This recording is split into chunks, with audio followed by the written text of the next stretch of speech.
Mitch Powell. I'm Jordan McKelly. We're here to cover your balls. And Jordan, there's been a lot that has happened just in the past 4 hours. 4 hours alone, let alone this week. I mean, it's been a bad week to be a Cleveland fan. After we thought it was going to be the greatest week ever, it's a shit show. Oh, it is. It's a shit show. I'm going to put it how it is. You know what? We'll get into it. I'm not going to apologize for my emotions today. And you shouldn't. And you shouldn't. And if you're easily offended by my emotions, then I'm not sorry. That's all there is to it. I'm not sorry. Jordan, before we get there, it's 4 o'clock. We have to do what we usually do. And we have to do our top 4 at 4. It's our top 4 at 4, Mitch. Our top 4 at 4 today is pretty electric, if you ask me. And it's something that most Clevelanders are doing. They were doing it on Sunday. They were doing it on Monday. And they're doing it today. And that's drinking. Because we were excited, now depressed. So our top 4 at 4 today is your top 4 alcoholic beverages. Jordan, I'll shoot it over to you for your top 4 alcoholic beverages. Mitch, there's a lot of great choices for your top 4 alcoholic beverages. I'm going to give them to you quick and straight. I'm actually going to start with White Claw. It has crept into my top 4 rotation. If I want to drink, White Claw is usually one of those things where I drink it, don't wake up feeling like shit. I'm all about it. I'm going to go with whiskey straight for number 3, Mitch. I mean, what man doesn't like a shot of whiskey just straight up? At number 2, I have a margarita, any flavor, Mitch. I mean, absolutely any flavor. If there is a Mexican restaurant within a mile of my house, I probably go there for a weekly margarita night. And number 1, Mitch, I have Moscow Mule. A Moscow Mule is maybe the best drink of all time. Of all time, Mitch. Of all time. So that's my list. That's my top 4 alcoholic beverages. That's a great top 4, Jordan. Now, I have some of those similar beverages with you, but Jordan, we're going to get the people interacting with us today. And for those that don't know, love to hear it. Whether you're listening to us in the car, in your office, at home, on the patio, maybe you're on the pot right now. I don't know what you're doing, and it doesn't matter. Or you're watching us live on YouTube. I'm going to give you my top 4 alcoholic beverages, but I'm going to show you them and take them because it's been a rough week to be a Cleveland sports fan. So, Jordan, at number 4, I changed my list up on you. We got Bud Light. How can you not go for a beautiful, cold, refreshing Bud Light out of the aluminum can? I mean, look, just. Wow, we're really doing this. Wow, you're really getting into this. Yeah, we are. We are. It's been a long day. And so I will finish that Bud Light before the end of the show. At number 3, a White Claw, refreshing. For those people that don't think I'm drinking right now, I actually am. And so right here I have the black cherry, Jordan, classic White Claw flavor. So, wow, it's been that long of a week. It's only Thursday. And so, Jordan, at number 2, we got Tito's. How do you not love Tito's? I mean, it's so versatile. That's strong. So, Jordan, here we go. I have it in a Pro Football Hall of Fame shot glass right here. Whew, oh. Wow, this is what the people need. This is it. We need to switch it up. I entertain you guys today. I'm hosting today. I said, why not? So, but Jordan. Well, you're hosting right now. Hopefully you can still host halfway through this show. Don't worry. We have a couple Mitch check-ins today from Jordan. That's okay. But Jordan, I see Shane Kelly's in the chat right now. And Shane Kelly is the one who put me on to my number 1 alcoholic beverage. That is Altos. Real ones know that I celebrate with this every Sunday and Monday morning, early Monday mornings on Victory Monday.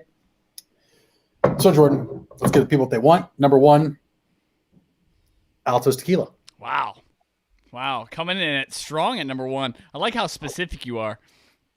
I'm very specific. And shout out to Shane Kelly for that. But that's my top 4 alcoholic beverages at 4 p.m. for episode 15. Let's get to what people are here for, and that's for us to cover their balls. We're going to cover them all. All your balls will be covered by the end of this episode. I had on our show notes that you and I look at, Jordan, that we were going to talk about Wild Card Weekend. We're going to talk about the Natty Daddy. And no, I'm not talking about Natter Days or anything. We're talking about the national championship between Ohio State and Alabama. The real one. The Super Wild Card Weekend in the NFL. But if you're watching us live right now, you can see in the background, Jordan and I have a jersey hanging up. And Sadly, I regret to inform the people that I am partially to blame for this, I think, because on Tuesday I said Francisco Lindor had not been traded. And when he did, the Cleveland Indians would be the worst team in Ohio. Folks, today at about 12:42 p.m. Eastern Standard Time, Francisco Lindor was traded to the New York Mets. No surprise he was traded. But not at all. How many times do I have to get kicked in the nuts this week? I mean, how many times, Jordan? I mean, we're called Cover Your Balls, but we're here to cover your sports balls. I didn't think I actually have to cover my actual balls. I mean, if there's a cup business out there that wants to sponsor us, I would gladly take a sponsor right now because I need a cup check right now. I feel you. It's been a rough week. It's been a rough week to be a Clevelander. We got Victory Monday thinking everything was all great. We made the playoffs for the first time in 18 years, and now we're here. The Browns have COVID outbreaks. Our head coach won't be coaching.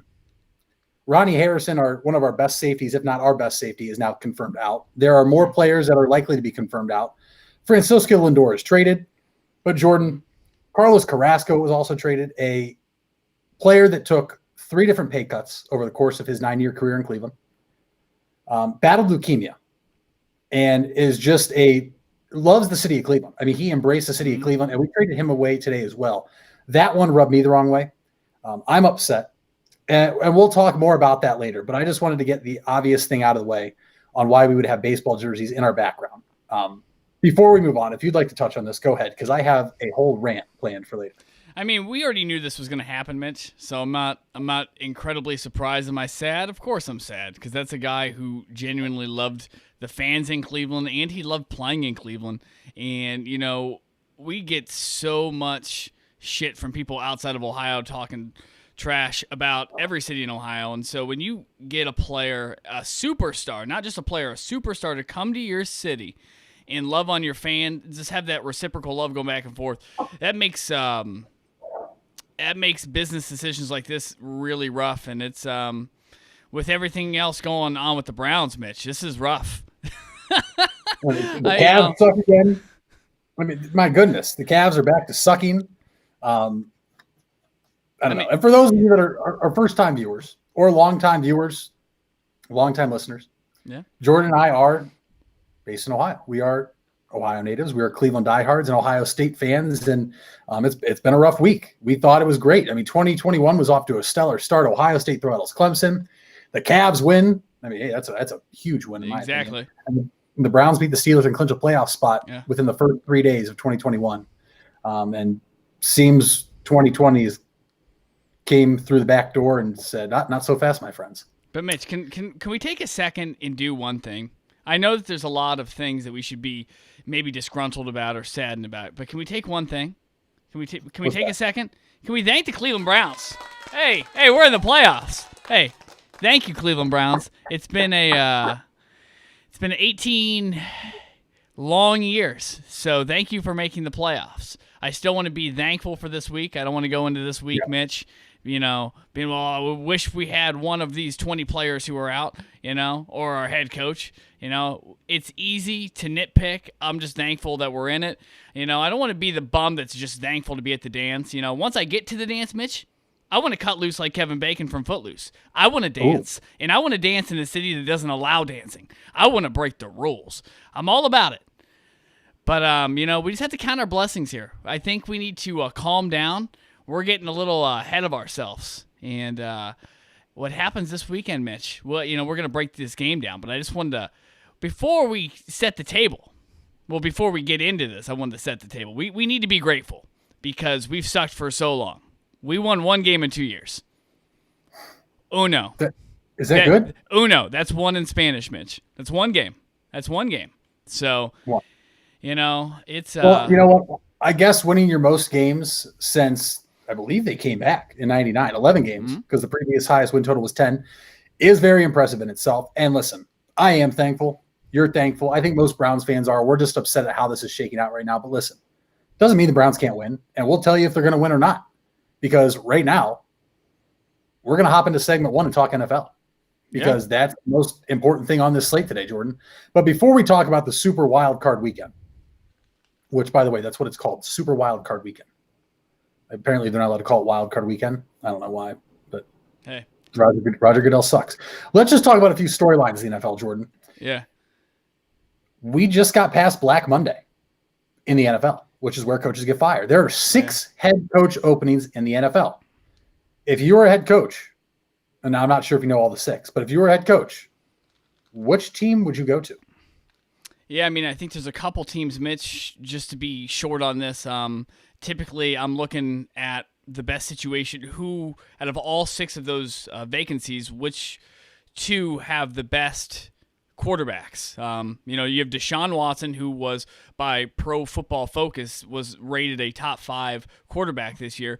He accounted for 88% of the Texans' offense. So it's hard to sit here and not say that Houston wouldn't be the most desirable location. However, there are rumblings out of Houston that Deshaun Watson wants out. And so now, if you don't know if he's going to be there or not, do you risk going there, not having confirmation if he's going to be there or not? I find out if I'm a head coach and get that confirmation first if Deshaun Watson's staying. If he is staying, I think that's the most desirable location. It's really weird that you can play that well as a quarterback and lose that many games. He's like the Bradley Beal of the NFL, where he puts up these awesome statistics and you're like, oh my gosh, your team never wins. It's really weird to me. But I think Houston, Mitch, is the most desirable location. In second, I would say Los Angeles, the Chargers with Justin Herbert. That'd be my second location. To me, Los Angeles is the top destination just because of what Herbert did. They already have a solid defense, some great defensive players. They have Keenan Allen, Austin Eckler. I think it's a great situation and a brand new stadium that people haven't been in yet. So you're going to get a crowd. That's number 1 for me. Number 2, honestly, would probably be Jacksonville because you have the number 1 pick. Mm-hmm. There's no GM there right now. So you might have one of those odd scenarios where this isn't a good comparison, but you could be Bill O'Brien where you're the GM and head coach, which you don't want Bill O'Brien, but anybody else, it's fine. So I'd say it's the Chargers or Jacksonville. It's not Houston, Jordan. I applaud you for saying Houston, but Deshaun Watson's not a top 5 quarterback. Players that are so good need to make the players around them better, and he couldn't do that. That's why the Wizards suck, because Bradley Beal can't make players around him better. Deshaun Watson can't make players around him better. That's just facts. If you have a lower winning percentage than Mitch Trubisky, you're not a top 5 quarterback, Brandon. I'm looking at you in the chat. So just take that to the bank. Anyways, we'll move on. Jordan, is Urban Meyer, former Ohio State head coach, Florida Gator head coach, former Utah Utes head coach, going to be a head coach in the NFL this year? If I were to put money on it, Mitch, I would say 100% no. I mean, what does he have to gain by going into the NFL?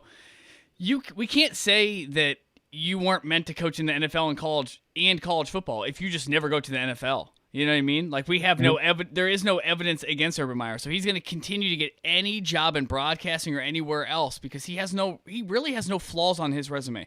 The only flaws that you could say maybe could be on his resume or how he's handled certain situations while at Ohio State or Florida, and I could debate against those with people coming after me about that. Like, why change your reputation? Cannot get any better. Coaching in the NFL is going to be much harder, than coaching in college football. I mean, I just think it is. Outside of recruiting, I think it's much harder because you're dealing with people who everybody thinks that they're the best. And so you're dealing with all those major personalities. And his 2 best things, Mitch, are recruiting and coaching up young men. Well, I mean, that's not what the NFL necessarily is. There's one big thing to me that it makes no sense for Urban Meyer to go to the NFL. In college, when you're the head coach, you run the program. Okay, him and Gene Smith at Ohio State had a really good relationship. Gene Smith signed off on a lot of what Urban Meyer wanted. When you're in the NFL, Jordan, you have to answer to the GM, the president of operations, and the owner. He's not the head guy there. You're the head coach. You're not the guy in charge, though, right? Yeah. You're in charge of what happens on the field, but you're not in charge about what else goes on in the organization. You have people to answer to, and he's not used to that. No, but the only way Urban Meyer would take a head coaching job is if he was also the GM. It would be a John Gruden type of situation, where oh boy. Yeah, I mean, it's Nick Saban, Bill Belichick. I mean, guys the masterminds like that, they need their space. You need to give them territory, room to roam. That's how greatness is created. and cultivated. So, I wouldn't have a problem handing him over the keys. But here's the thing. It boggles my mind that there's 6 openings already. So 6 other teams thought that there's 6 people just sitting on the sidelines that are better than the current coaches. Does anybody, Mitch, ever think of who's available before they fire somebody? When Alabama, when Texas fired Todd Herman this weekend, what happened? They already had a guy in the wings waiting. They already had Steve Sarkisian ready. None of these NFL teams have anybody. Right? So it's right. It's a really weird dynamic, and I don't. If I'm a GM and I'm an owner, I'm definitely not firing a head coach right now in this pandemic, especially if you were the Chargers and you had Anthony Lynn. I'm super confused. I don't know how you feel about that firing in Los Angeles, but I thought that was a bad one. I'm not going to lie. I thought it was one that deserved to happen because of how bad he managed games this year. It was obvious. He looked like Hugh Jackson out there, running the play on 3rd down with no timeouts to end halftime, and then trying to rush your field goal unit out there 4 times. Not once, not twice, not 3, 4 times. Come on. I know better than that. I only play Madden. I suck at Madden. Okay? I think he deserved to get fired. The Atlanta one, yeah, you saw that one coming. Jacksonville, you knew they were going to fire him. Adam Gase was a dead man walking. Houston, you had to fire Bill O'Brien because he made the worst trade ever. I know, but at least I am a huge Bill O'Brien critic, but at least he was winning the division or putting up 10-win seasons. You know what I mean? And I'm okay with him getting fired, but it's kind of you fired him for who now? For Romeo Crennel to come in and be your interim coach and for you to lose more games? And you're right. And listen, as the offseason gets here, we'll talk about it more, but there's only 3 guys right now that I can think of that are head coaching candidates that are good candidates. I mean, you told me today Marvin Lewis is getting interviewed. What the hell? Marvin Lewis? Well, just hire Hugh Jackson. Or Jeff Fisher. Yeah, Or John Gruden. Because John Gruden's the white Hugh Jackson. Okay, enough of that. We're going to go to one more storyline, Jordan. Trevor Lawrence declared for the draft. Is he the number 1 pick? Oh, he's most certainly the number 1 pick. I don't know who you could pick over him. When quarterbacks are coming in as freshmen and they're talked about Trevor Lawrence was, that's when you know that they're the real deal. And he's only gotten better, Mitch. He had nothing to gain by staying at Clemson another year. I'm glad he's going to get his money. I'm really excited to watch him play at the next level because he's definitely not going to be a bust. At worst, he's going to be a game manager and someone who can make some miraculous throws sometimes. That's him at his worst. I think his ceiling is MVP of the league. I think he is a franchise quarterback. Has it written all over him. I think his equivalent to me, now granted they're built different, is Andrew Luck. I think he's the surest thing for quarterback since Andrew Luck came out, and I think he'll be the number 1 pick. And if Jacksonville doesn't do that, then my God, Jacksonville, there's a reason why you guys suck. In deceiving speed. Oh, absolutely. You're right. Deceiving speed. And the type of guy that can take a few hits. He's not built like RG3 was. You know what I mean? Where you take a hit, he's down. But Jake Fearley says Phillip Rivers sucks. I'm glad he said Phillip Rivers sucks, though, Jordan, because let's talk about teams that aren't firing their head coaches, that aren't contending for the number 1 pick. That's teams in the playoffs. And let's just start with the first game on Saturday. The first game of 6 this weekend. Jake Fearley is a Bills fan. And guess what? The Bills are the first game to kick off the weekend. They will host the 7-seeded Indianapolis Colts, Jordan, in Buffalo. Mafia finally hosting a home playoff game, and they will have fans there this weekend. Jordan, what are you looking for? Can Josh Allen be stopped? I'm not sure he can be, Mitch. I'm not sure Josh Allen can be stopped. And I'm really nervous for the Colts because of Phillip Rivers. Phillip Rivers is still starting Saturday. Yep, because he's the starting quarterback, Mitch, and that's a problem. I think they've had a problem at quarterback the whole year. I think he's gotten by, and I can't believe he's done as well as he has, but I think this could be a 2-touchdown win for Buffalo. I'm taking Buffalo by 2 touchdowns. I really think that they're going to win by 2 touchdowns. And I don't think Jonathan Taylor is going to have as much success as he's had on the ground as he has in the past couple weeks. I like that. And I'm glad you said by 2 touchdowns, Jordan. We're going to touch on the spread and the over-unders for all 6 of these games because I know we have some bettors in the chat viewing the show and listening to the show before the games this weekend. So you're taking the Bills by 2 touchdowns. The spread is Bills 6.5. So you're obviously taking the Bills 6.5 to clarify. Yeah, absolutely. I think this is, if you're putting any money on any of the games this weekend, I think this is a sure thing. I mean, Miami's defense is, in my opinion, better than the Colts defense for sure. They don't give up as many big plays as the Colts have. And they got put up, they hit 56 points by the Bills last weekend. That's what the Bills put up on Miami and Brian Flores. Brian Flores had 56 points scored on them. I believe that's what they scored. That's in the second half, it was backups scoring. It wasn't even Josh Allen, Stephon Diggs. It was just like, whoa, what is going on? You hit on it. Listen, I think the Colts are a good team. I mean, listen, you don't win 11 games. You're not good if you win 11 games, right? But they wouldn't have made the playoffs in a traditional year before the expansion. Mm-hmm. Excuse me. Buffalo is the hottest team in football right now. It's not close. They look like what we expect the Chiefs look like. Well, I think it is close. But I think in terms of how much momentum I don't think they picked up any more momentum than the Ravens have. I think it's very even. I think the Ravens have as much momentum as the Bills do, unless you don't think that they're on the same level. Like, they might not be on the same level as a team, but in terms of picking up momentum late in the season. I'll agree. I agree with that completely. You're right. Now I'll agree with you that they're not the same level as a team because I obviously think Buffalo is far more superior than Baltimore. But you're right. Those are the 2 hottest teams right now. And I think Buffalo having the 2 seed was the best thing possible because, Jordan, the Chiefs are going to have not played in 1 day, 20 or 21 days, depending what happens next weekend. We know what happened to Baltimore last year after a bye. Mm-hmm. So the Bills right now are carrying that momentum. They're hot. They have the hottest quarterback in the league with Aaron Rodgers. I mean, Allen and Rodgers are right there neck and neck. I think the Bills cover. I won't be shocked if they start out slow, but I do think the Bills cover and beat the Colts. Colts get in for a little dance, and then it's over by halftime. The over-under is 51.5, though, Jordan. Are you taking the over or the under? 51.5. I haven't really thought about that yet. 51.5 for this game. Yeah, I like the over for sure because I don't think that the Colts have a chance of keeping Buffalo under 30. I think that they're going to be that explosive. So it's I like the over.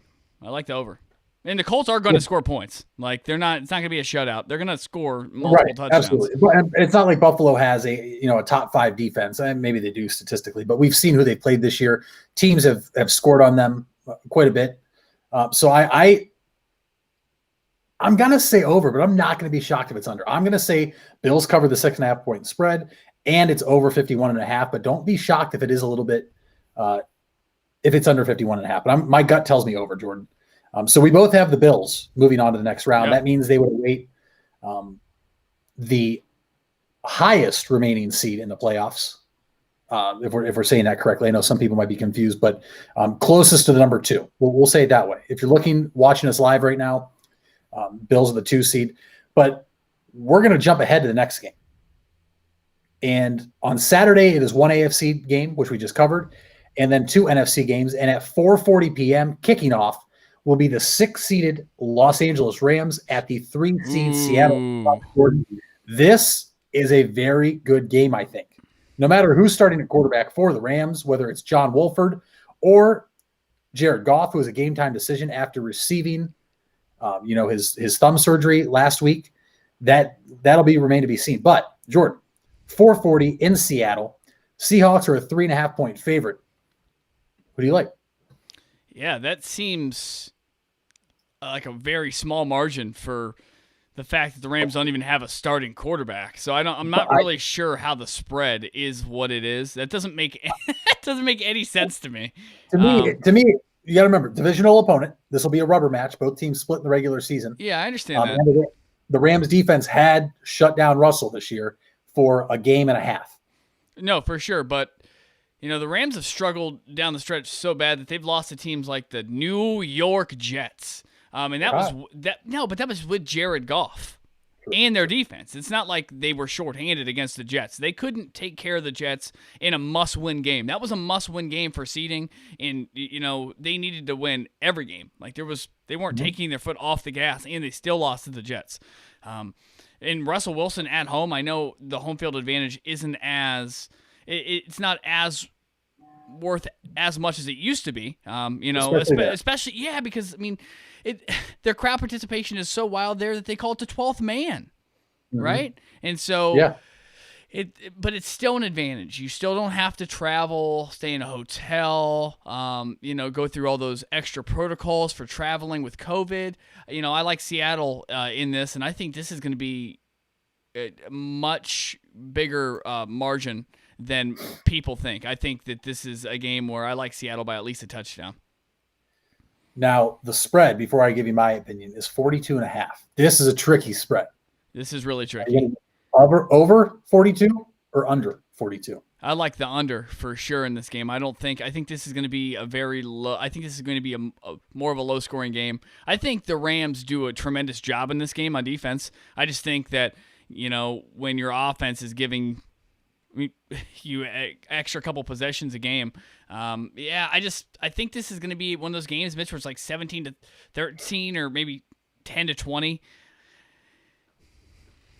I like that. I also think it's going to be under because I think the Seahawks defense has come on as of late. Mm-hmm. Jamal Adams is listed as questionable. He is going to play. Pete Carroll said this will be Jamal Adams' first playoff game, so I think you're going to see an extremely electric Jamal Adams, someone who's only accustomed to losing. This is first winning season in the pros, and he gets in the playoffs. I think he's going to be jazzed up. Call me crazy, though, Jordan. I think the Rams have a real good shot if Wolford starts at quarterback, strictly because he's played one game. The Rams have seen Jared Goff now for 4 years, 5 years, twice a year. So you know what to expect with him. But you put in a quarterback that you don't know what to expect. Granted, he might not be as talented, but you don't know his tendencies. You don't know what makes him comfortable. I think the Rams are going to hang around here. I think I like the spread being 3.5. However, I can't take Rams plus 3.5. I'm going to go Seattle wins. I think this is definitely a one-score game, though. And I like the under. The Rams will win, though, if they have a defensive touchdown. That's how I feel. The Rams defense, if Ramsey has a pick six, if he shuts down Metcalf and you have to see Russell Wilson go to Lockett, I think the Rams have a real good shot. Yeah, I think there's a 0% shot. And, I think everybody listening right now, I think they definitely agree that, the Rams probably have a 0% shot. I'm not really sure. You did a really good job there of, persuading everybody listening right now to like the Rams much more than they should. If you're listening to this, do not bet on this game. Actually, you should bet on this game. If you do bet on the game, just a friendly reminder from the Cover Your Balls crew, we are not responsible for anything you lose. That is strictly on you. Yeah. And anything you win, we do collect 10% of the winnings. But that's about it. That's neither here nor there. Right. So let's move on to the nightcap, the primetime game on Saturday, January 9th. Tampa Bay and the Buccaneers traveling to Washington. Oh. The Washington football team? Oh, what? The losing record Washington football team? They're hosting a playoff game? Oh, they're hosting one. Jordan, did you mix the standings up, or am I reading this right? Oh, you're right. Was it the Redskins? Oh, no, it is Washington Football Club. No, yeah. It turns out that if you can win a division with 7 games, Mitch, it's possible. And then host a playoff game. Yeah, Mythbusters. Wow. Busted the myth. Yeah, it's possible. Wow. Interesting. So, listen, Tampa Bay is traveling on the road to Washington. Washington is the biggest underdog this weekend in the Super Wild Card weekend. 8.5-point underdogs. Alex Smith with a calf injury was limited in practice on Wednesday. I'm assuming he's going to play, Jordan. You have to start him in a playoff game if you want to win. Washington is 4-1 since he has taken over as starting quarterback. Can Washington pull off the upset? I want to say yes because I want Alex Smith to have the ultimate comeback player of the year, right? I want him to not only come back, but win a playoff game. And I've always loved Alex Smith. I've always been much higher on Alex Smith than the average person, Mitch. Yeah. However, with that being said, this isn't Alex Smith from 7 years ago when he was with Andy Reid in Kansas City. This is a different, Alex Smith who was just, fighting to save his leg in his life at the end of the day. They don't have good enough quarterback play in this game to make this to keep it close. Tampa Bay is going to score so much more than people think. I think everybody thinks that this defensive line from the Redskins is just going to completely shut down Tom Brady, and it's not. I have 20-plus years that says Tom Brady's not going to be stomped in a first-round game versus a team that was 7-9 for the regular season. I like Tampa Bay in this game, Mitch, and I wish I could go. This is one of those games that I would love to watch in person, but it's not going to happen. So are you taking Tampa Bay to cover the 8.5-point spread? I am. I would like Tampa Bay in this game, the 8.5. No doubt in my mind. I think that the Redskins are going to have the Redskins. Oh, they can't do that, Jordan. Gosh, I'm going to have to reprogram myself. I can't say the Cleveland Indians anymore, and I can't say the Washington Redskins. The Washington Football Club is going to have to figure out a way to generate points on the defensive side of the football. And Tom Brady can provide them those opportunities. He will throw a couple balls that you can pick, and they are going to get to him. And if they can score on the defensive side of the football, that's going to completely flip this game, and that's what they need, Mitch. And if they don't score on the defensive side of the football, I don't think they have a shot to win. Yeah. And for those of you that are just tuning into the show or new to the show, Jordan and I have established that people that say no disrespect, it means all disrespect. So stop kidding yourself and start saying. Absolutely. So Jordan, with all disrespect, the Washington football team has a great chance. They do. Listen, Tom Brady's old. That's no lie. I mean, he's old for an NFL quarterback, 43 years old.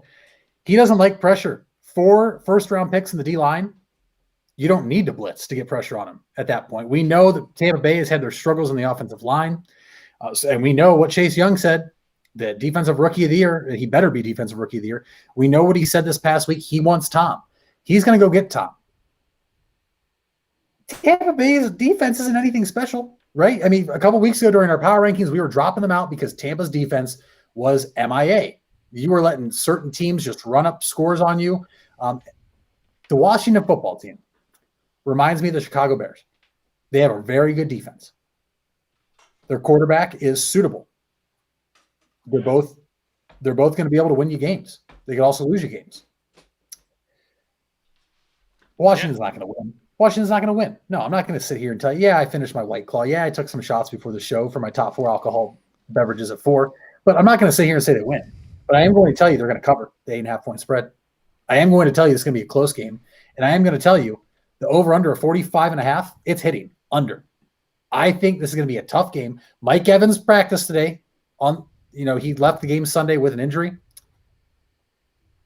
I think Washington keeps it close. I like Washington plus 8.5, but I do think Tampa Bay wins on the road. That's just me. I like it. I 100% agree with you. This just in, it looks like they're saying Goff has been upgraded to questionable, and he was upgraded to questionable about 3 minutes ago. Wow. I'm not going to lie to you. Even with him being back, that doesn't change my mind about Seattle at all, that game at all. I still like Seattle. If Wolford plays, I think the Rams have a real good shot. If Goff plays, I'm taking Seahawks minus 3.5 all day, any day, and twice on Saturday because they play on Saturday. Jordan, that brings us to Sunday with 3 more games. We went through Saturday. Let's get to Sunday, which honestly, the slate of games are very good. It's unbelievable. I think the best game of the weekend is that 1 o'clock kickoff with the Ravens at the Titans. But Jordan, here's the thing. The Road Warrior Baltimore Ravens are 3-point favorites in Tennessee against the Titans this weekend. Are you shocked by that? No, I'm not at all. I think the Ravens are arguably the hottest team in football, Mitch, outside the Buffalo Bills. Mm-hmm. I agree. They're finally clicking on offense again, not just on the ground, but also in the air, and that is just trouble for everybody else. And it's going to be trouble for the Tennessee Titans and Mike Vrabel this week because they are not going to stop or slow down Lamar Jackson at all. And I think they're going to have a hard time with this Ravens defense. Just remember, there's some bad blood between these two teams from the beginning of the year. And not really the beginning of the year. It was more midway through the year when the Tennessee Titans and the Baltimore Ravens played. And I don't know if you remember that game, Mitch, but Derrick Henry iced that game with a 47-yard runoff in overtime. With that turd out of his helmet. Exactly. Oh, hair? Oh, I'm sorry. Yeah, Sorry, that's actually his hair. They want to win this game so bad. This is kind of how Ohio State was viewing Clemson. You know, how they took a whole year to where just focus on them. Like, that was their main goal. Mm-hmm. Rest assured, Baltimore is going to go to Tennessee this week and knock Ryan Tannehill around. I like Baltimore, and honestly, they're one of my favorite teams in the entire playoffs right now. Yeah, listen, we touched on the Bills. They're a hot team right now. The Ravens are on fire right now, scoring a boatload of points in the last 5 games. Jordan, the big question I have here, and I'm trying to fight with myself, and I know there's some bettors that are watching right now, the over-under is 55. That's a hefty amount for an NFL game. Neither team plays defense, though, but both teams' strongest suit is running the football. Mm-hmm. So, for me, it's, do I take the over because they don't play defense, but they're running the ball, so they could be long drives, or is Derrick Henry going to gash them for a 69-yard run, and then Lamar Jackson's going to have a 20-yard run? You know, it's just like, I don't know. I think the Ravens win. I do. They're hungry, and for the first time in Lamar Jackson's career, he has no pressure to win the game. Oh, no way. Yeah. Well, let's put it this way. Here, you go ahead and finish that first. You finish that statement first. I'll retract my statement. I'm sorry. I'm done with my White Claw. You know, the alcohol might be getting to me a little bit, but let's put it this way. Last year, they were the favorite. They were the 1 seed in the AFC. It was them and the Chiefs, right? Yeah. They're favored on the road this weekend. Yes. But and they should be. Nobody is considering them besides maybe you and me and some others. But when you talk about who's coming out of the AFC, it's the Chiefs and the Bills, right? Yes. When you look at the national media, and the national media doesn't know what they're talking about half the time because they all thought Clemson was going to beat Ohio State. I told you guys Ohio State was beating Clemson. I'm more reliable than the national media, whether I have alcohol in me or not. Boom, roasted. Lamar Jackson is going to play a lot more free this weekend, I think. I think they're going to win, absolutely. They're going to cover that 3-point spread. But I just think we're going to see a different Bills team. 100%. Wow, Bills. Yep, there it is. A different Ravens team, 100%. And I'm not going to take the over because I think Baltimore's defense has something to prove. And listen, if you stop Derrick Henry, we saw what the Browns did. And the only reason the Titans got back in the game is because the Browns don't have a defense, right? Yeah, no, you're 100% right. That's the only reason. And COVID took Myles Garrett's lungs away. So I think Baltimore wins this by 10-plus points in Nashville. And it's a long offseason for the Tennessee Titans. Lamar Jackson, and everybody needs to hear this, Lamar Jackson has the most pressure on him than any single quarterback in the National Football League. Lamar Jackson has more pressure on him, Mitch, than anybody, I want to say, in the last almost decade. Let me tell you this. A sports analyst by the name of Nick Wright, he is one of the co-hosts of First Things First last year, painted a parallel between Giannis in the NBA and Lamar Jackson. Two superstars that have really just struggled to find success in the postseason, but who can put up all the numbers in the regular season. Lamar Jackson is not looked at as a quarterback, and he's really tried to fight that stigma of just being an athlete. He wants to be a real quarterback. This is his opportunity this week, Mitch, to really prove to people that he is a franchise quarterback because he's putting up all the numbers, and he's putting up numbers, and he's had some plays this year where you're not going to find any other comparable plays in NFL history. That's because of how talented he is. But you cannot lose every single big game, whether it's against the Kansas City Chiefs, the Tennessee Titans, or whoever else it is. He cannot lose another playoff game. If he wins this playoff game, the season will be a success. But if he regardless of what happens after that, but if he loses this game, the narrative is going to get even darker for him, and he's going to really have a hard time. Remember Peyton Manning started 0-3 in the playoffs too. He went on to be one of the best quarterbacks of all time. But Lamar Jackson is getting into dangerous territory if he does not win this game. And you see Brandon saying Lamar Jackson's not a top 5 quarterback, which is, Well, just tell Brandon to cut it out, because if Jared Goff sucks, take Deshaun Watson. Jared Goff's at least got to a Super Bowl. Mitch Trubisky has a better winning percentage than Deshaun Watson. Lamar Jackson's in the playoffs this year with a bottom 15 defense too.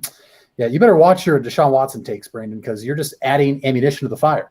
But Jordan, for you to say Lamar Jackson has more pressure on him, the most pressure on him this weekend out of anybody, is asinine. Maybe in the last decade, Mitch. I think the game is that important if you talk about legacy for Lamar Jackson and his career, it is pivotal that he gets this win this week against the Tennessee Titans team that can't cover anybody on the field. I mean, it is certainly the worst defense in the NFL. If he cannot win this game this week against the Tennessee Titans team that does not even play half of the game, they don't even play defense, then let me tell you what, my view of Lamar Jackson is going to be vastly different come Monday or come Tuesday on our show than it is right now. This is a huge moment for him, and it's a huge moment for me to see what he can do. And if he can't do it, then it's time to stop anointing him. That type of athlete, because there's all types of athletes like him in the NFL, but we only care about the ones who win in postseason play. And so at least I do. And you say that right. I mean, the Titans have one of the worst defenses in the NFL, made the playoffs, and where's Deshaun Watson at? Crazy. But Jordan, once again, with all disrespect, the pressure's on Ben Roethlisberger. Give me a break. Big Ben's this great quarterback. Big Ben performs in the playoffs. Really? Do you know the last time Ben Roethlisberger won a playoff game? 1962. Probably something like that. 2016. And he lost. Mitch, that's just 4 years ago, and he's battled some injuries the last 4 years. But he wasn't injured that year.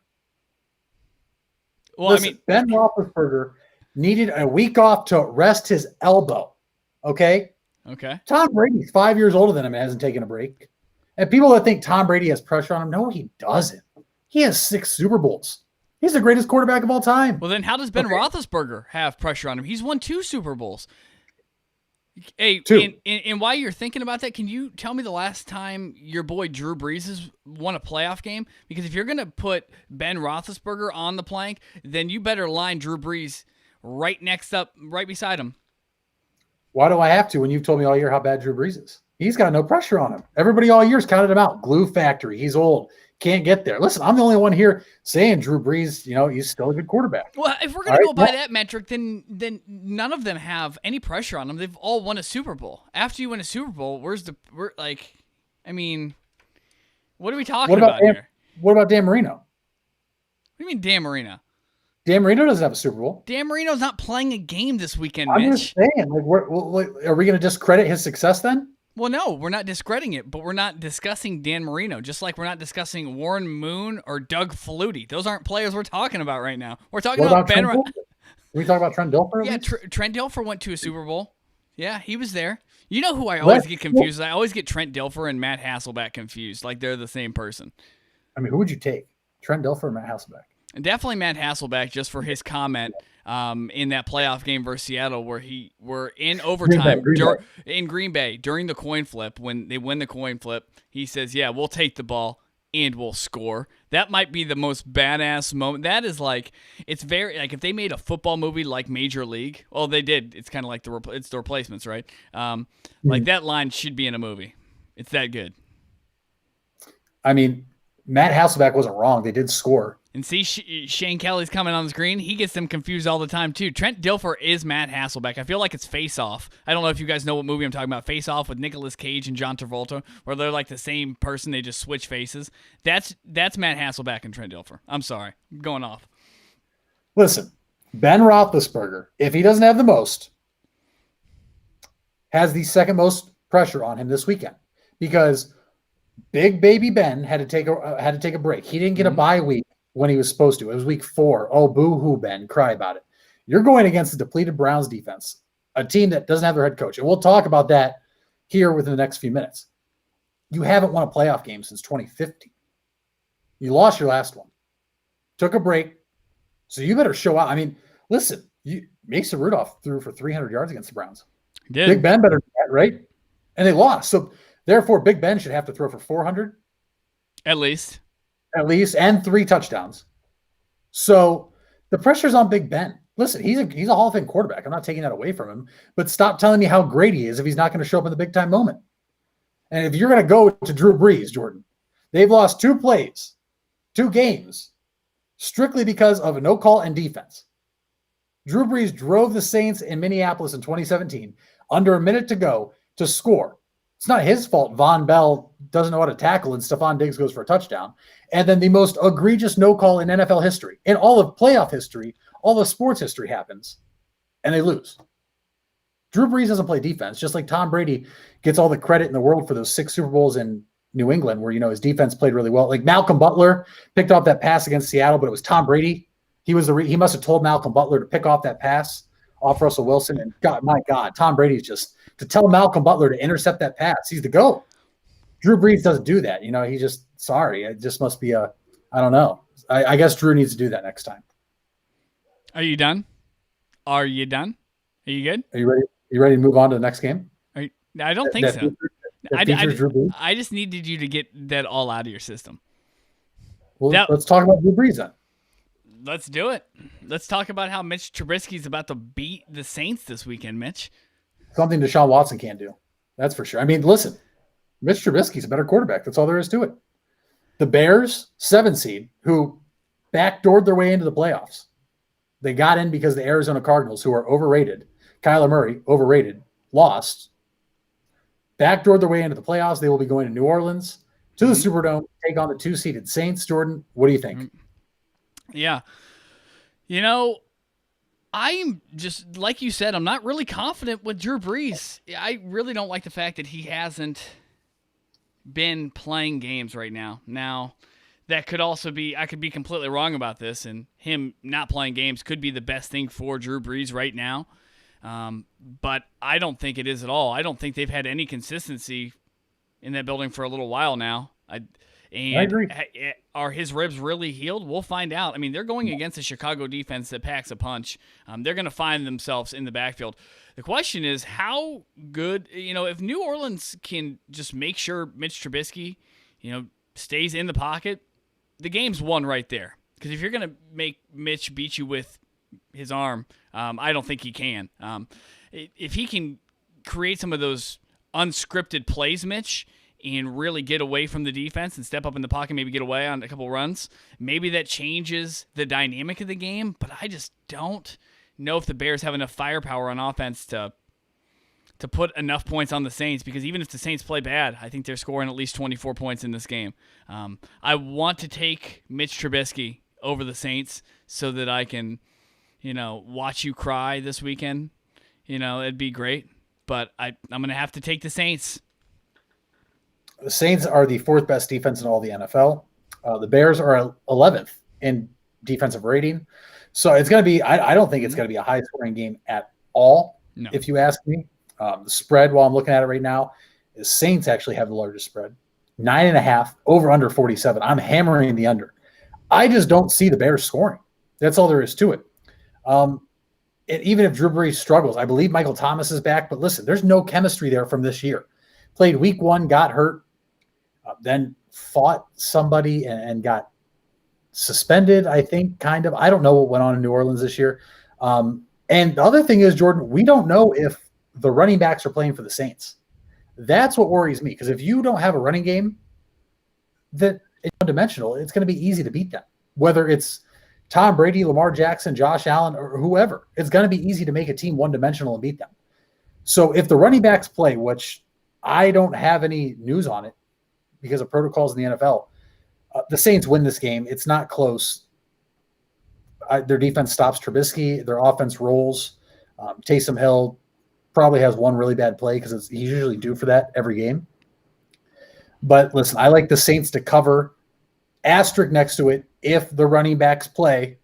And I like the under of 47 because I don't think the Bears score a whole lot at all. Yeah. I can see that happening. I can see it. Are you gonna take the Saints -9.5? No. I can't. I think this game's going to be a little closer than that. I think the Saints are most certainly going to win, but I think it's under 9.5. Okay. All right. Yeah. I think it's under 9.5.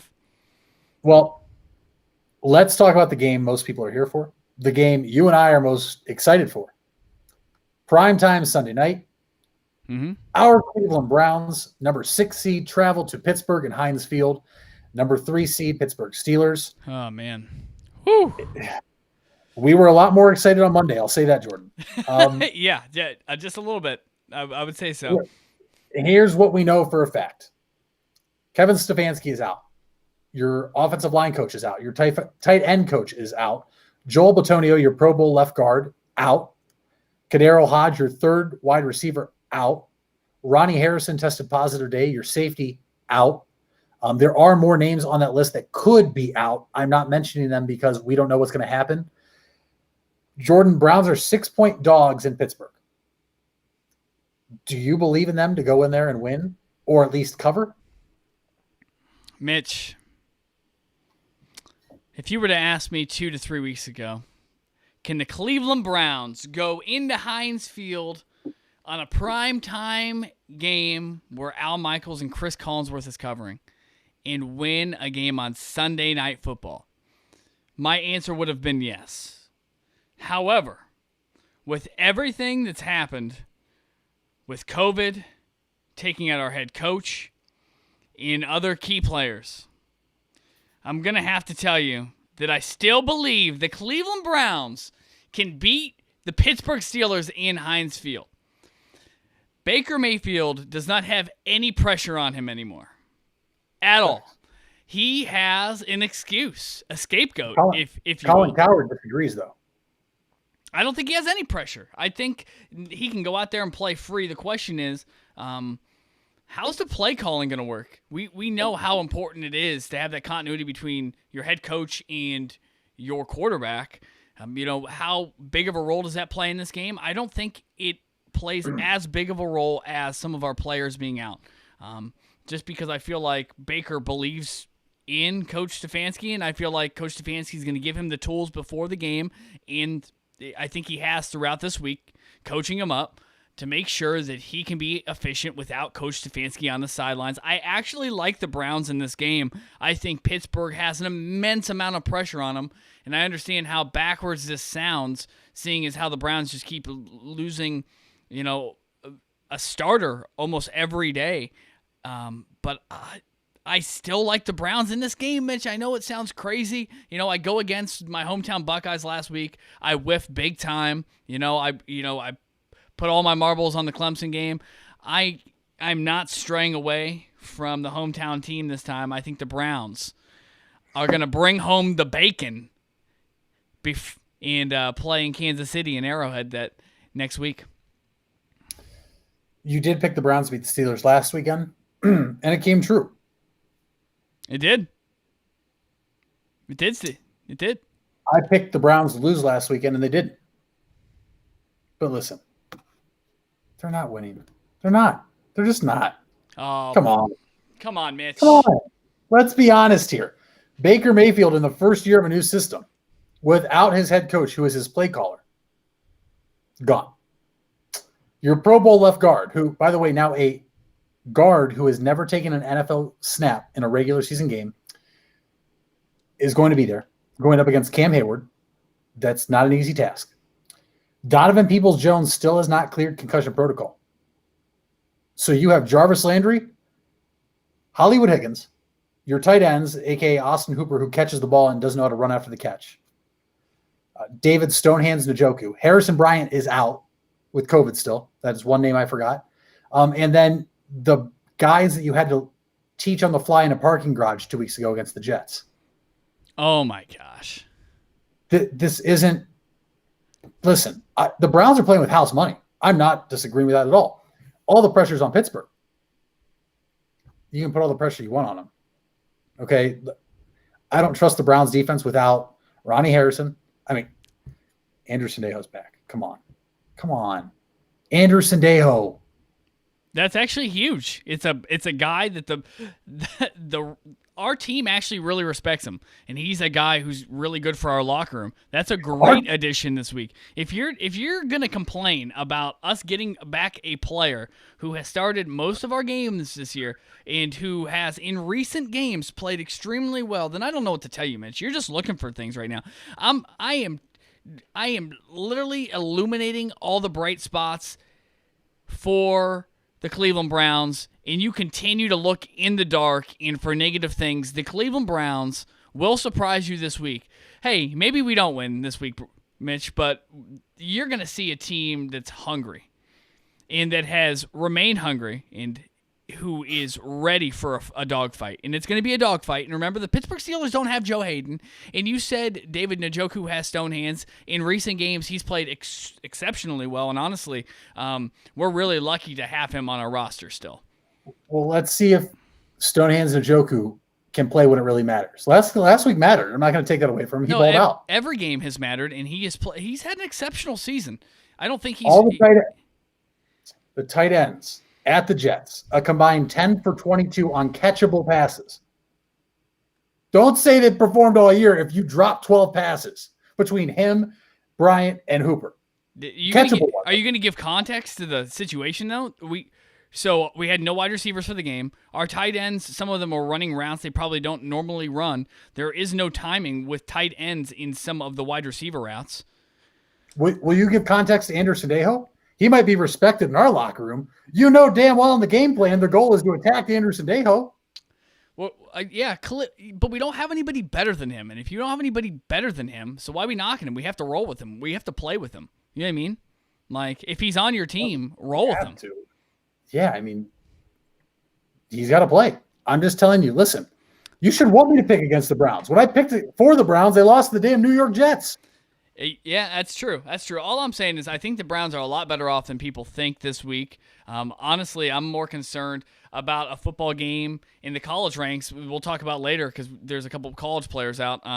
But I don't think this is going to affect the Browns as much. I like the Browns in a close one in an all-time classic. Go Browns. Steelers cover the -6, over 47.5, and the Browns lose. And if you're listening to the show and you know me, you should hope and get on the bandwagon with me because every time I pick the Browns to lose, they win. You're welcome. So don't get heated at me in the arguments or in the comment section right now. You should want me to promote them losing because when I pick them to win, aka the Raiders game and the Jets game, L. Let's do a really bad Raiders team too, Jordan. A really bad Raiders team. I know. So bad. Well, Mitch, is that every game? We have gone through every single game. Mitch, you doing okay? I know that you took a couple alcoholic beverages at the start of the show. Are you doing all right? I'm great. Okay. I'm great. Cool. I just want to check in on you. I know I have in my notes it says check on Mitchell. So yeah, I mean the White Claw's gone. A few shots deep. Bud Light's almost gone. We're just having a fun time today. I'm loose. What can I say? Yeah, I don't want you to be too loose like David Hasselhoff or Mel Gibson, where you take a White Claw and one White Claw turns into 40, and all of a sudden you're in an intersection with sidewalk chalk on the ground. I don't want that, Mitch, and so I feel like I needed to check on you. We're not doing that. We're good. But Jordan, should we go to the half-hour headlines? Yeah, it's time for the half-hour headlines. Let's roll it. All right, let's go to the headlines. That shortstop from the Cleveland Indians and that pitcher were traded to the Mets in a blockbuster. I don't know much about that. Do you? Francisco Lindor, we thank you for your service in the city of Cleveland. You will be missed forever, and I will proudly wear your jersey this season, even though you're going to be with the New York Mets. Francisco Lindor, thank you. And if I could tell you thank you in Spanish, I would. Oh, yeah, I can. Gracias. Paul Dolan. This is to you. You suck at your job. You're cheap. I mean, I'd rather sit here and talk about what you're going to do with the $44 million you saved by trading them. Like, what are you going to do with that? You're going to buy a pool? Does your wife want a bed out in the lawn to garden? Like, what are you doing with that money? Because you're not putting it back in the Indians, you bum. But you never put money into this team. You suck as an owner. I don't know how many times I tell people this. You just got rid of the face of your franchise. You got rid of a pitcher that did everything for you. Everything. He took pay cuts, Jordan. We know how stingy players can be, right? We do. He took 3 different pay cuts. He started multiple playoff games for you. He had leukemia and came back to play for you in a shortened pandemic season. And you said, nah, I don't care. Money. And you're going to use that to go build a pool in your backyard, or maybe you want to upgrade your man cave. I don't know. Maybe you want to give your church renovations. I don't know, because you're a shitty owner. Get out of Cleveland. Like, that's all there is to it. You suck at your job. Like, I don't really hate a whole lot of people, Jordan. I hate Paul Dolan. Like, he has ruined our baseball team. Year in, year out. He's not a great. I would say he is a great owner. We'll get into this in a longer segment, but yeah, that's how I feel. We're gonna make it another time. Come on, I wanted to go off on him today. I guess it's fair. No, continue to go off on him. I don't have anything. I think he's a great owner. I think with his goals for the team, I think he almost attains his goals every year. His goal wasn't necessarily to make a champion in Cleveland. Why are you owning the team? Because you know who a great owner is? Steve Cohen, who just bought the New York Mets and has opened his pocketbook to say, go get whoever you want. Go get him. He literally said that. You know what Dolan's doing? Nothing. You know what I don't want to do, Mitch? I don't want to sign a shortstop for $300 million in the middle of a pandemic. I don't really want a baseball player getting a $300 million contract for the Cleveland Indians right now. I'm not going to lie to you. We didn't have to sign him this year. Okay, you could have – listen, he was owed $20 million. You couldn't afford him. Your pitcher that you just got rid of was owed $10 million. Couldn't afford him. Yeah. What's going to happen to Shane Bieber? We should just trade him now too. Why not? Yeah, I mean, we are notorious for trading people who win the Cy Young Award. That's Cliff Lee, CC Sabathia, missing Kyle Kluber. Corey Kluber. No, it's Kyle. It's his brother. Oh, it's Kyle. Kyle Kluber. Yeah. Trevor Bauer. Yeah. Paul Dolan sucks. That's all there is to it. That's all there is to it. That's all we get. He sucks. The Indians now have the projected lowest payroll in all of Major League Baseball. All. That means the 31 other teams in the MLB, higher payroll, Jordan. $40 million is the projected payroll. We're just going to skip the headlines. We're going to go to the biggest one. Kim Kardashian, Kanye West, splitting after 7 years, Jordan. Oh, man. I cried when I saw the headline. Yeezy. Yeah. How do you feel about that? I didn't cry because I don't care. Oh, I'm not into celebrity gossip, and I'm not into celebrities at all. I never have been, Mitch. So I'm not gonna lie to you when I tell you this, and this is really important. I need you to hear this. I don't care at all. I don't care about Kanye's shoes, the Yeezys. I don't care about his Gucci bags. I don't care about the Kardashians and all 40 of them that there are. The only Kardashian I care about is the one that, was best friends with OJ. It's the only one I like. Orange juice? Yeah. Can you hit the round of applause button for me, though? I can most certainly do that. I need that. Because I want to give a round of applause to Kanye West and Kim Kardashian for lasting longer than her previous marriage with Chris Humphries. That was only 72 days. So congrats to Kanye for lasting over 7 years with Kim instead of just 72 days. I just thought that was a big milestone we need to talk about. Wow. And with that, Jordan, I have no more headlines. Let's go to what people are here for. Oh, they're here for it.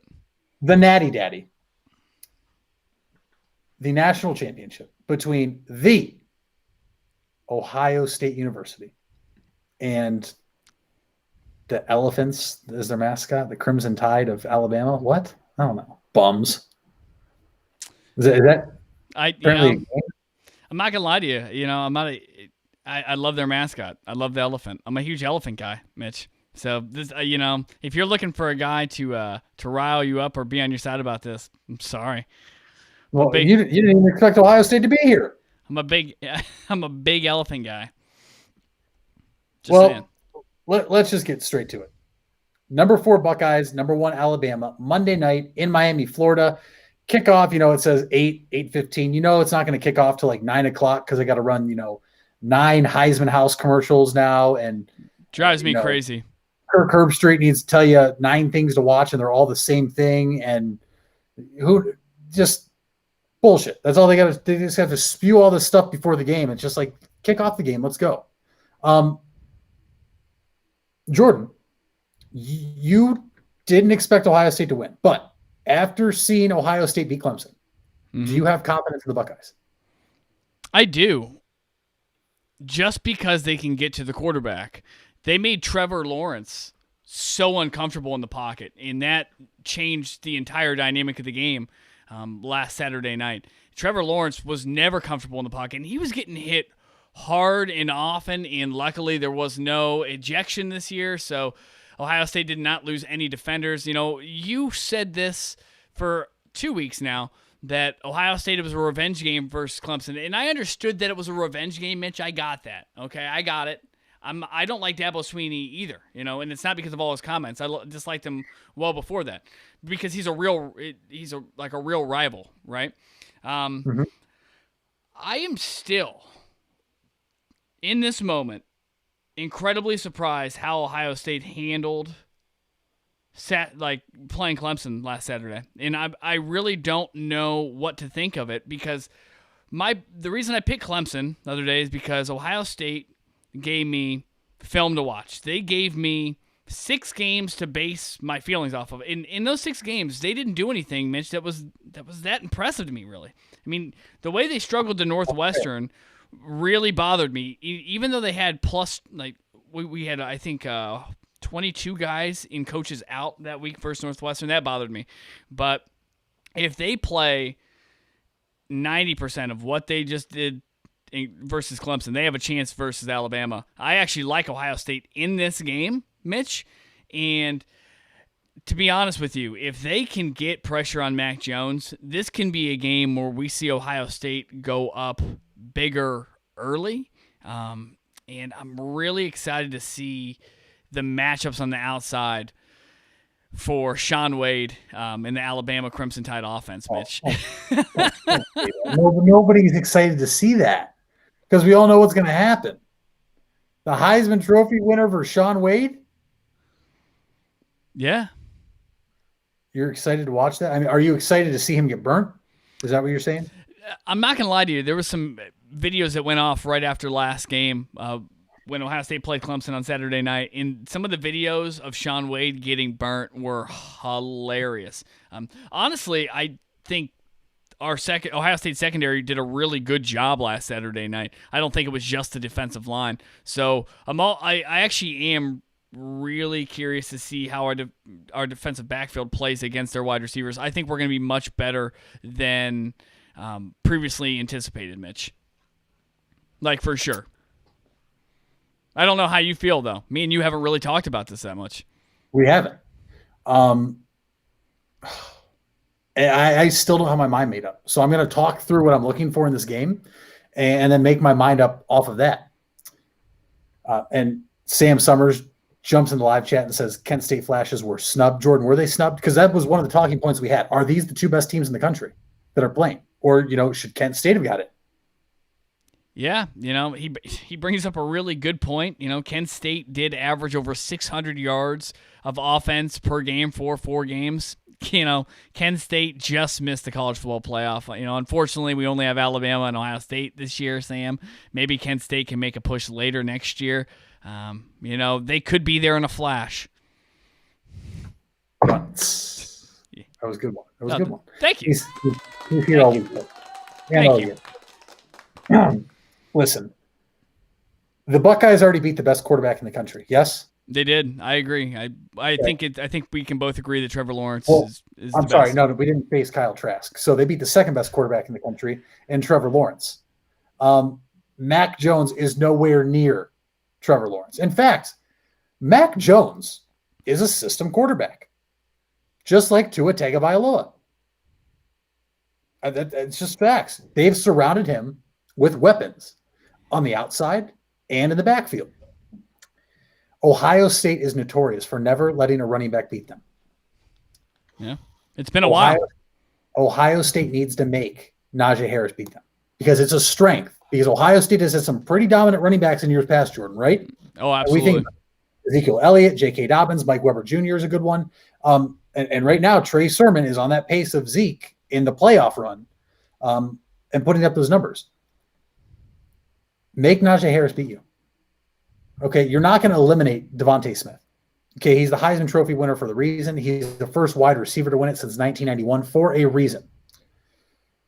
But Jalen Waddle is not going to be a factor. And everybody's freaking out about Jalen Waddle. They're going to put him out in the field as a distraction to take a corner and a safety away because he was that dynamic of a player, Jordan.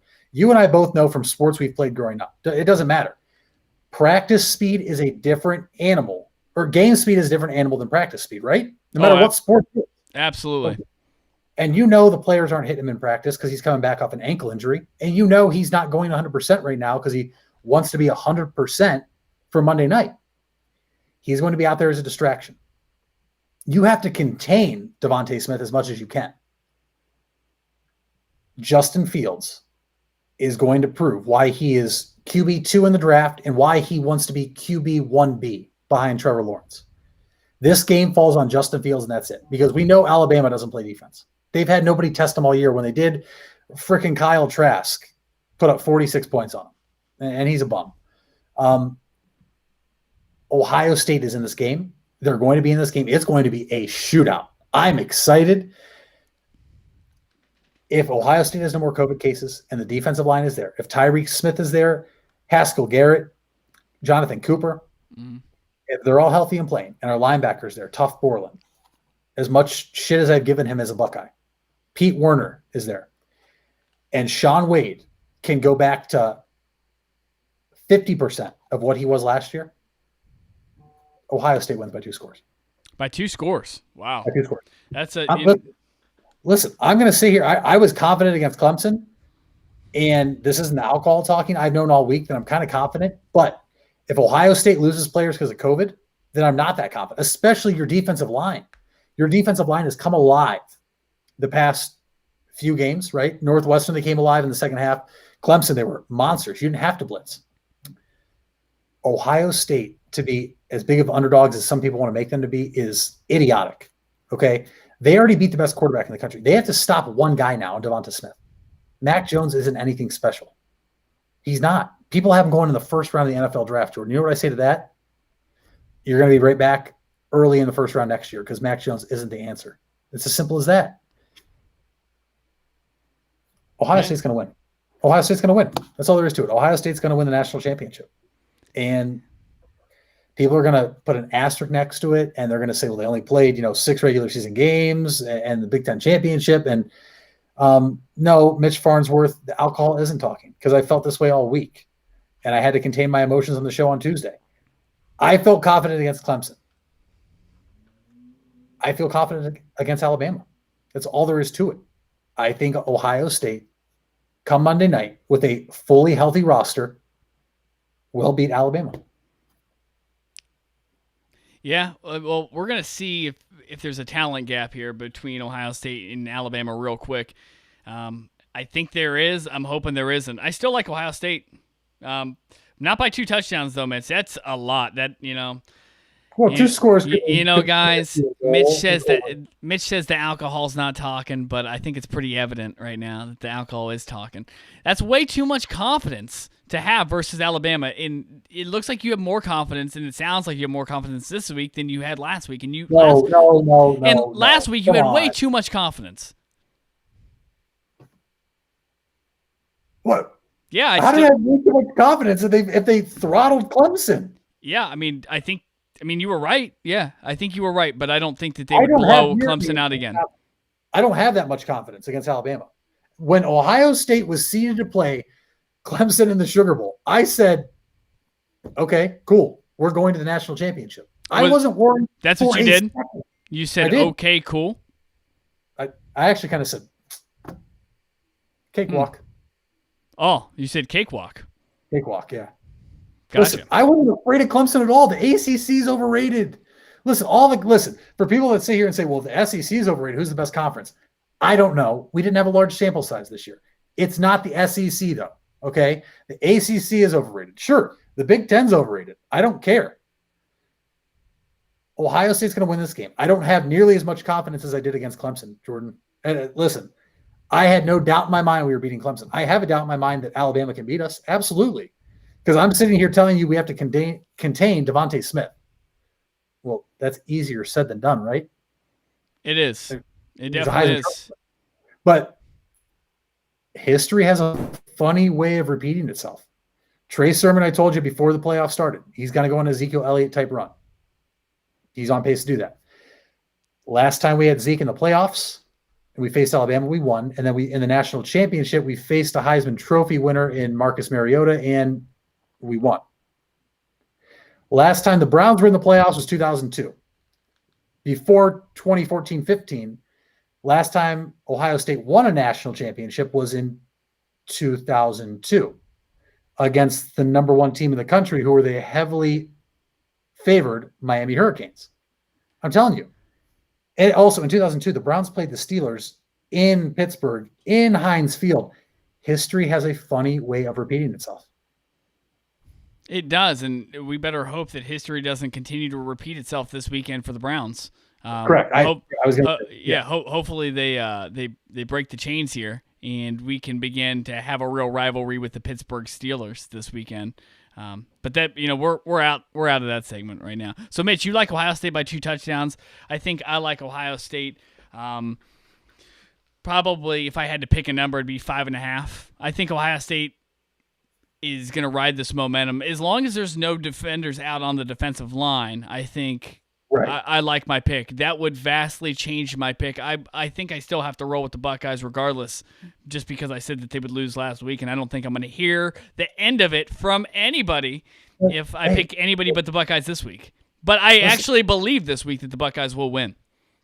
But you picked them to lose last week. They won. You picked the Browns to win, and they won. I picked Ohio State to win when you picked them to lose. They won.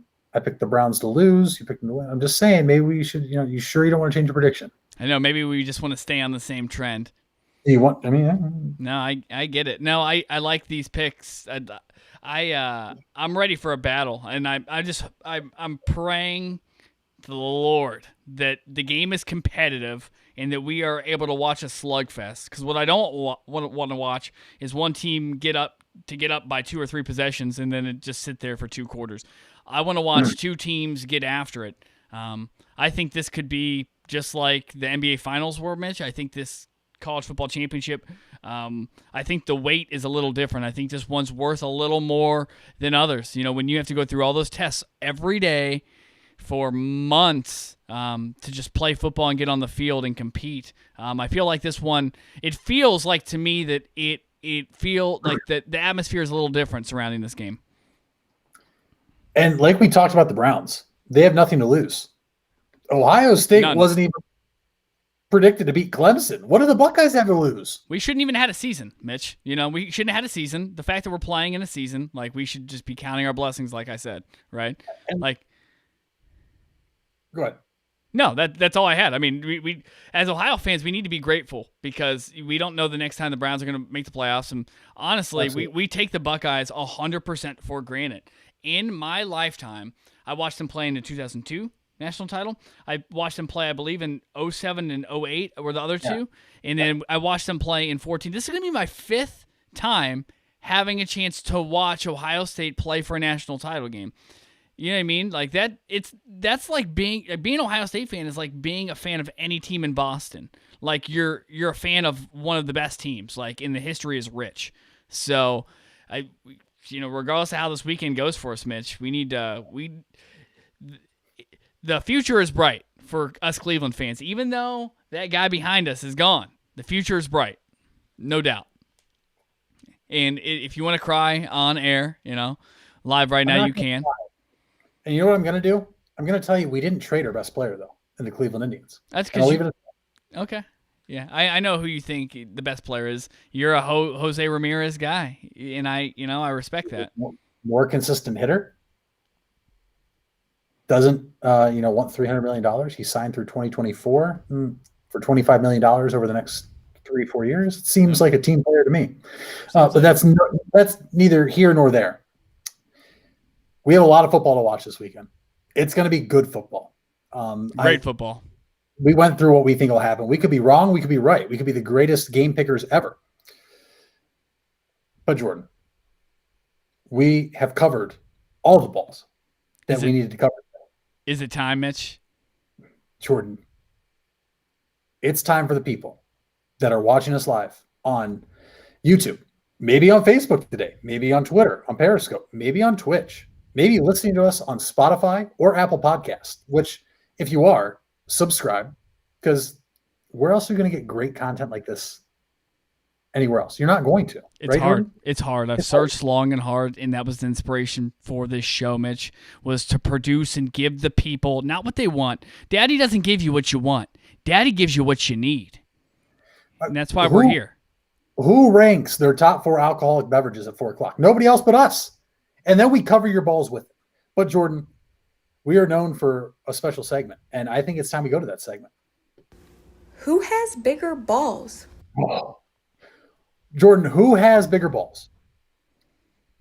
Paul Dolan of the Cleveland Indians for being a shitty owner, one of the worst in all of sports, and trading Carlos Carrasco, who has cancer.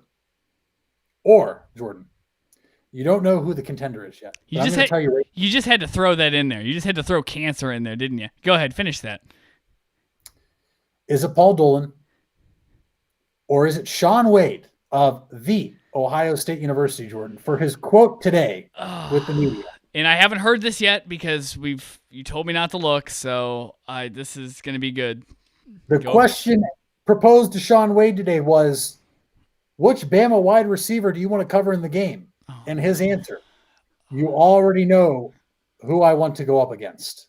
And he was referring to 2020 Heisman Trophy Award winner Devontae Smith. Yeah, I think this is a slam dunk. Paul Dolan has only done what Paul Dolan's done for, a little while now, and that is trade away the Cleveland Indians' best players year after year. That doesn't surprise me, and I can't be upset about that because I'm not surprised. And I'm not really surprised that Shaun Wade said what he said, Mitch. But typically, I want my star players to talk a lot of smack, to talk a little shit. However, I do not want players who are constantly seen on film getting burnt by everybody's wide receivers.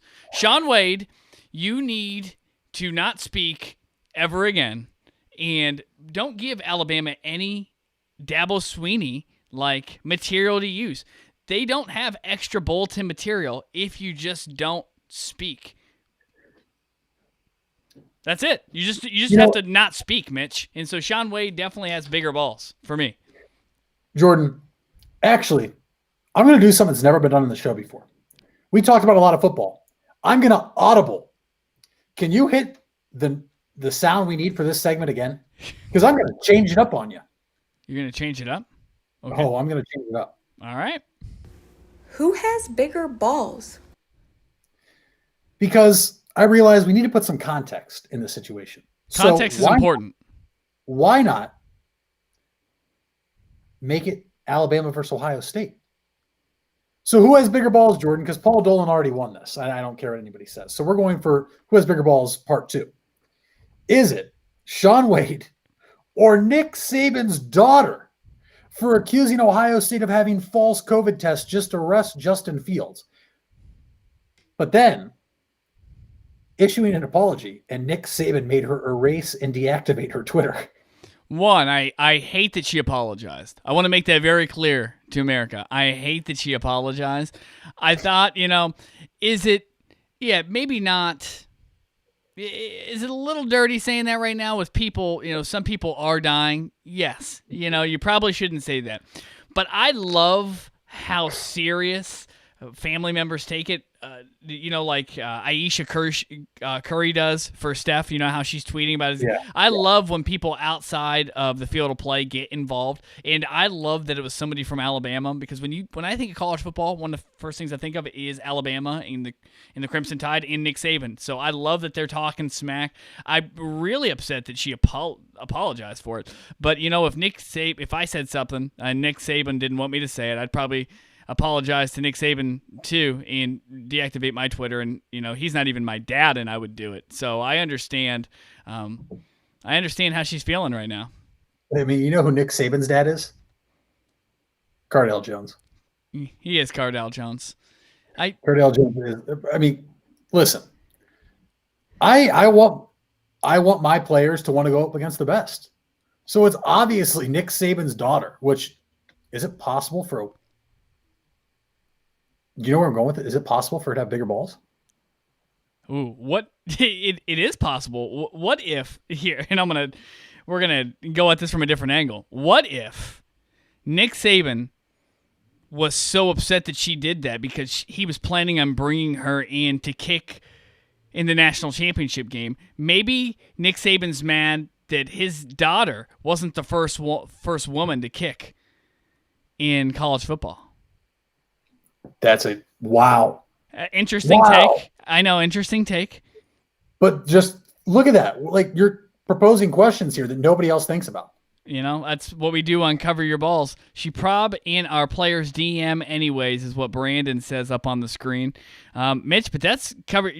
Is that your final say for who has bigger balls? Oh, she has bigger balls. And I personally think Nick Saban has bigger balls than making her not only erase it, deactivate her Twitter. It's a big deal. It's a big deal when your mom calls you about the situation. My mom called me today and was like, "Hey, you hear what Nick Saban's daughter did?" I was like, "Oh, Mom, I love it." I was like, "You're in the mix." I was like, "I love it." Shout out to your mom, though. I mean, she's a loyal follower, listener. Oh, I know. She's in live chat. I know she said the Bucs by 20. Yeah, she did. That's what we like to see. But listen, Nick Saban's daughter, as weird as it sounds, has bigger balls. I think so.